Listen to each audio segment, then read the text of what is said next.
तपाईँको त नाम जस्तै चम्किएर गयो, त्यसले प्रभाव कस्तो छोड्यो? मलाई अलिकति फ्ल्यासब्याकमा जान मन लाग्यो। यो नेपालमा कुन शताब्दीमा कसको पालामा यो छुवाछुत भित्रियो भन्ने कुरामा क्या मैले पढेको हिसाबमा राणाकालदेखि होइन, जङ्गबहादुर राणाको विषय पनि उठ्छ त्यहाँ, जङ्गबहादुर राणाले लागू गरेदेखि भन्ने कुरा आयो होइन।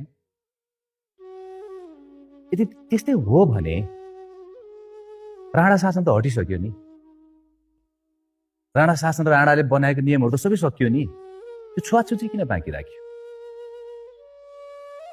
सती प्रथा चाहिँ हटाउन मिल्ने, त्यो पनि एउटा संस्कार हो नि त, यही समाजले सिर्जना गरेको प्रथा हो नि त, त्यो चाहिँ किन हटाइयो त? अहिलेसम्म राखे भए हुन्थ्यो नि त, संस्कारै हो त त्यो पनि, गर्वका साथ चलाइमान्थ्यो हिजोको दिनमा।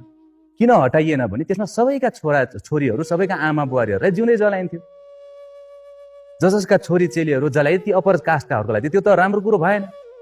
दलितको मात्रै मर्या भयो त ठिक छ, दलितको मात्रै छोरी चेलीलाई जिउँदै जलायो भने त ठिक छ, तर त्यसमा हाम्रो पनि जलिरहेछन् भने यो राम्रो छैन। यो यसलाई हटाउनु पर्छ, यो हाम्रो लागि पनि हानिकारक छ, यो चाहिँ हटाउनु पर्छ भन्ने भयो होइन। तपाईँले भने जस्तै दलित समुदायका छोरीचेलीहरू मात्रै जलाइने गरेका थियो भन्दा सायद अर्को सती प्रथा हो। अहिले हाम्रो दलितका छोरीचेलीहरू मात्रै बोक्सीको आरोपमा मारिएका छन्। अहिले हजुरले भन्नुभयो जस्तै मानव त समाजको सबैभन्दा चेतनशील प्राणी हो नि त। यदि मान्छेको उत्पत्तिलाई हामीले मान्यता दिने हो भनेदेखि धर्मको हिसाबमा एउटा शैली छ, साइन्सको हिसाबमा एउटा शैली छ। साइन्सको हिसाबमा हामी मान्छौँ भने अफ्रिकाबाट हामी उत्पत्ति भएरै छौँ, धर्मको हिसाबमा चाहिँ हामीले हिन्दू धर्मले हामीले मानेको रहेछ। ब्राह्मणवादलाई लादिएर हामीलाई दलित बनाइएको छ। ब्राह्मणवादले के भन्छ? ब्राह्मण, क्षेत्री, वैश्य, शूद्र शरीरको रूपमा नापेको छ नि त। शूद्र भनेको खुट्टा हो रे, पैताला हो रे। शूद्र पैताला हो भनेदेखि देशको हिसाबमा तराईलाई छुट्याइदिउँदा सगरमाथाको भ्यालु के हुन्छ? तराई छ र त सगरमाथा छ। यदि ब्राह्मण, क्षेत्री, वैश्य चाहिँ यसरी उभिएको छैन, खुट्टा छैन भने त्यो मान्छे कसरी उभिन्छ? खुट्टा छ र त त्यो मान्छेको उचाइ छ, त्यो मान्छेको भ्यालु छ। यति त सोचाइ छ नि होइन हाम्रो, यति त हामी बुझ्न सक्छौँ नि।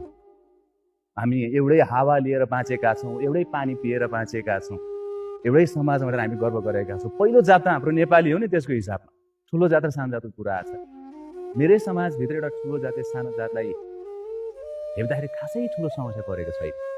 एउटा ठुलो इन्डियाले नेपाललाई हेर्दाखेरि सबैलाई समस्या छ होइन।